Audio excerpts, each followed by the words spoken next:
खानपुर में आल Sindh Malik welfare organisation तालका Khangarh की team तरफा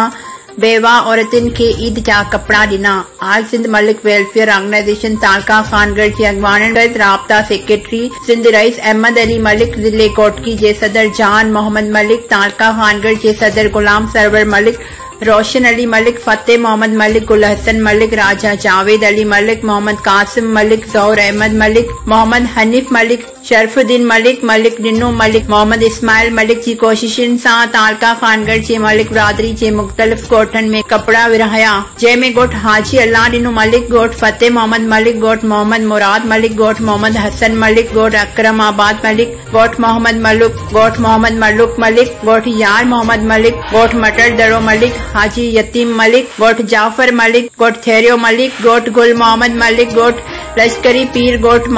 माकाई खानपुर महर ऐं ॿिया केतिरा ई गोठन में मलिक मिस्किन माण्हुनि में कपड़ा विराया। आल सिंध मलिक वेलफेयर ऑर्गेनाइजेशन तालका खानगढ़ जी अगवाननि ॿुधायो त असीं उहो वचन था करियूं हर मलिक बिरादरी जे माण्हू सां ॾुख ऐं सुख में गॾु थी हलंदासीं।